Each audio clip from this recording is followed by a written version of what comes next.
Andy Thornton, I've known you through Harlow Food Bank. I've known you as a Labour candidate here in Harlow.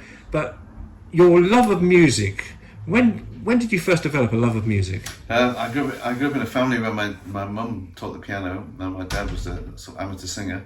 My eldest brother is now a jazz pianist and composer, and so my house is full of music. And so I was brought up just learning all the rudiments. My mum taught me a bit of piano until I cried too much, and that was enough. And then, probably when I was 13, 14, I picked up a guitar, and the day I picked up a guitar, I learned 3 chords and I wrote a song, and it's a very sort of self-pitying song, which all of mine are. No, they're not. But it was, and I thought, this is amazing. I just did that, and then this tune came in my head, and these sort of immature lyrics, and I think 2 things attracted me to it. Was that it was a interesting thing, but also it's quite good at getting girls, you know. So if you say, I've written this song for you, at least you've got 5 minutes of their attention.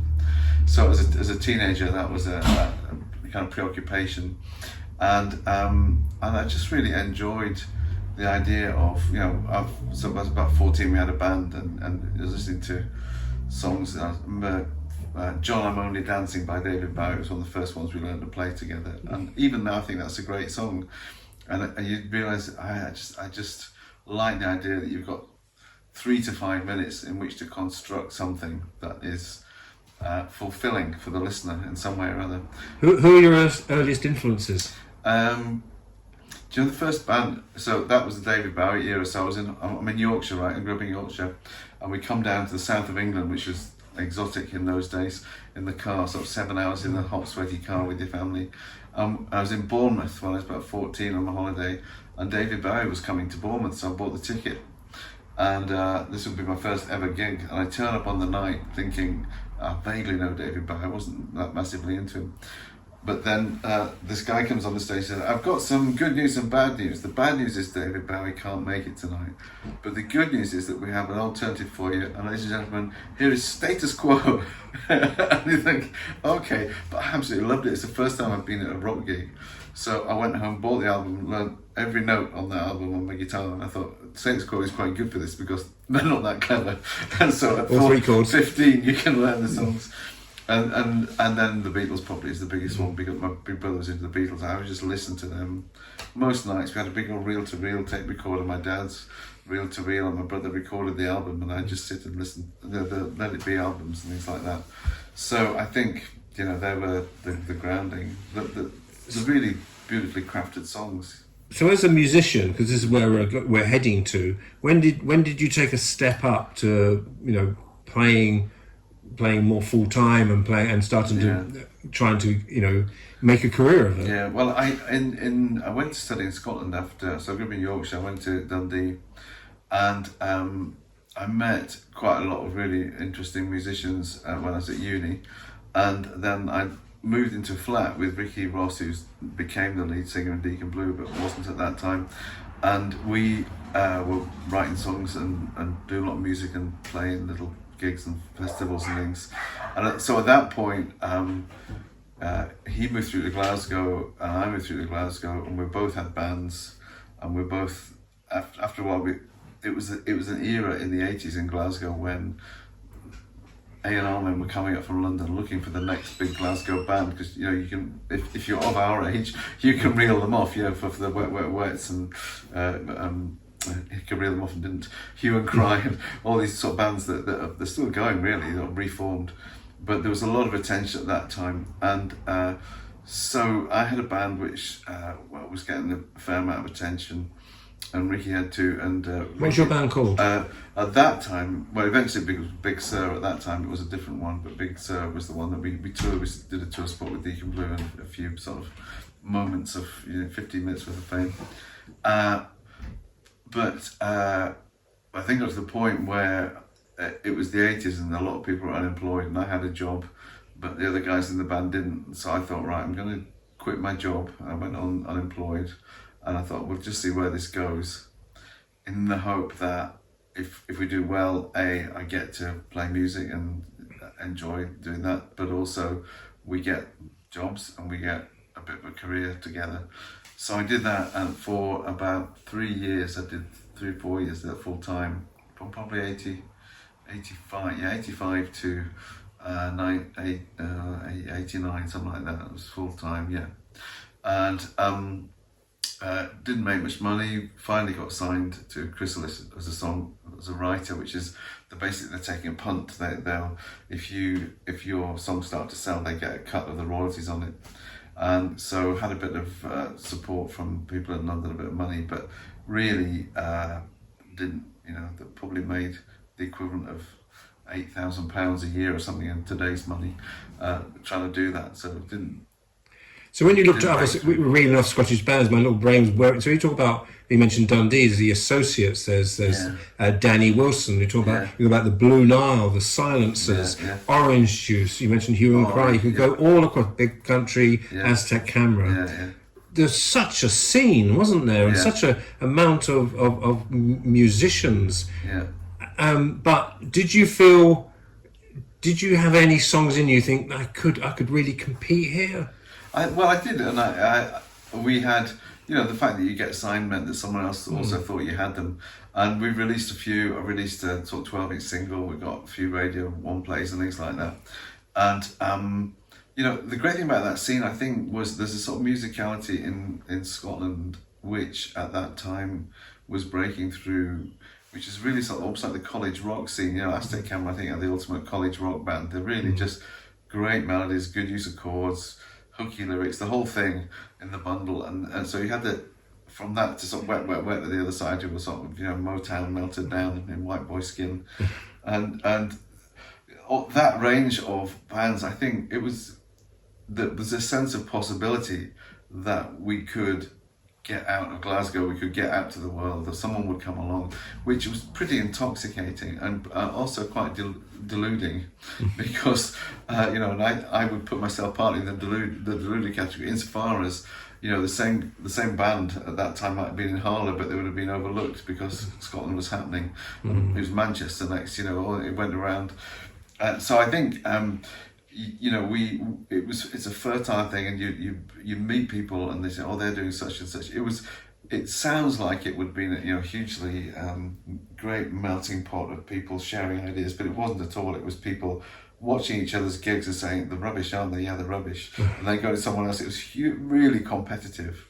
And, I was good mates with Ricky from Deacon Blue, who's a great guy, and he took a bit of a risk and basically forfeited the money that he could have got on a support act in the tour in '89, and we supported him. A band that he gave me my sort of biggest hand up, and I cocked it up, to be honest. I really didn't do a great job of managing the band and the.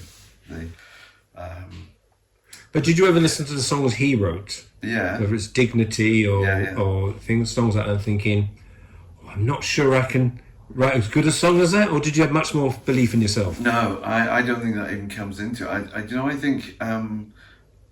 I think when you're writing a song, the worst thing you can do is try to write someone else's song.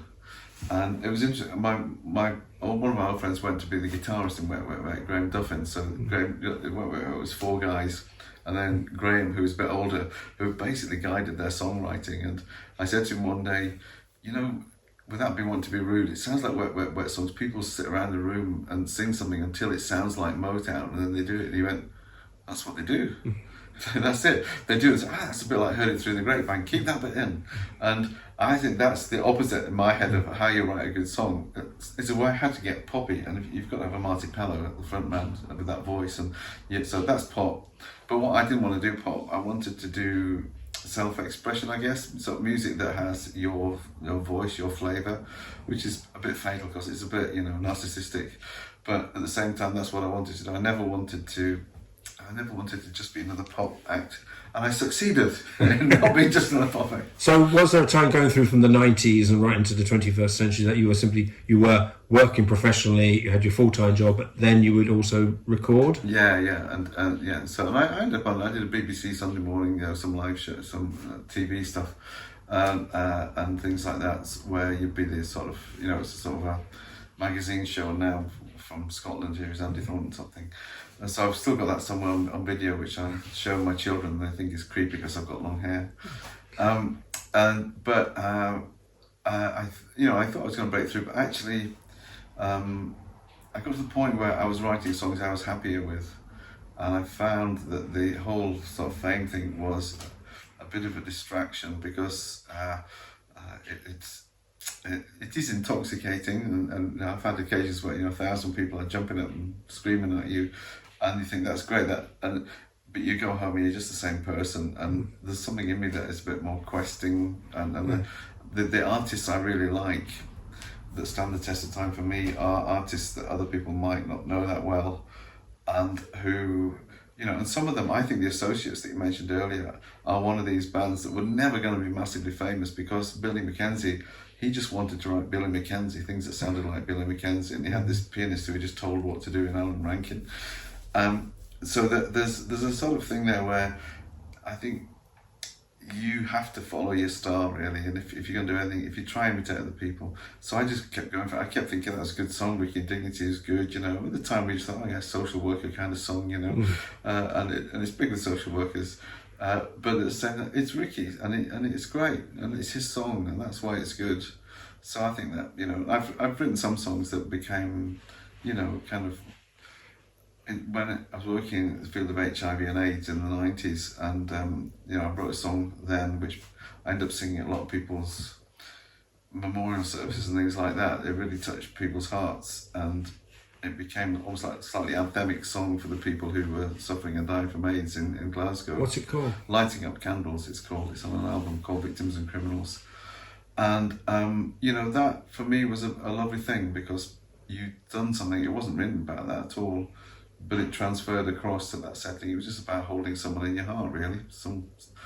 And it translated across, and that's what I wanted to do, really. I like the idea that I could write songs that had meaning and value for people, and if I did that.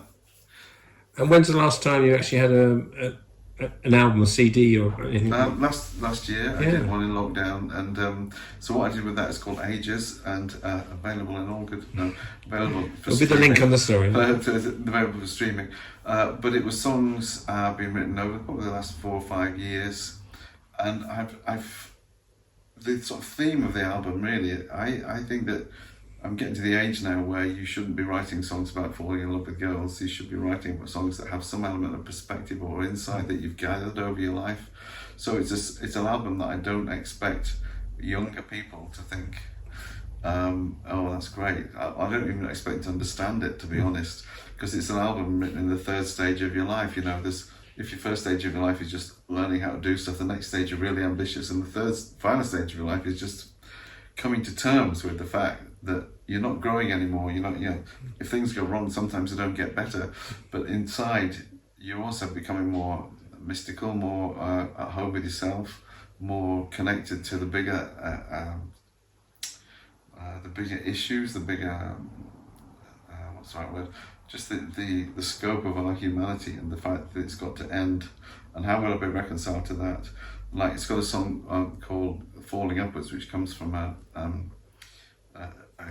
theologian that I like, and he talks about in the third stage of life we have to let go, and when letting go you think you're going to collapse, but actually when you let go of aspiring and wishing and dreaming for material or for ambitious things that prove your ego to the world, you get to a point where you discover there's something deeper to yourself, and in that letting go you don't fall down, you fall up. You find that the world is bigger and all these things. And so I think people aren't writing songs about these things because you don't if you're writing pop songs. So I just want to write songs that track my little journey. And if my kids listen to them and say, have a little laugh and say, look at what my dad did, I don't care. I've done what I think I should do, which is try to tell my story in music and leave it for the world, for whoever wants to hear it.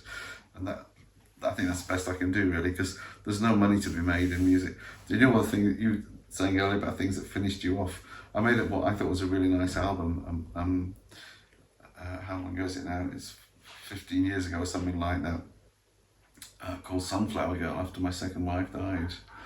And I think it's a very profound album. A lot of people think it is too. And then when it was released, I got these really nice reviews for it, and people saying Andy Thornton is an artist from Bishop Stortford at that time who shows great potential. You know, I'm 48 or something like that. I don't want to have potential, mate. I'm not trying to make it anymore. I think if I'm trying to make it, I'm not going to write those songs. So I think I've just decided that's what I'll do, and I'll do what I can to, you know, tell my little story in song, if I can. Andy Thornton, thank you very much for your time. Thank you.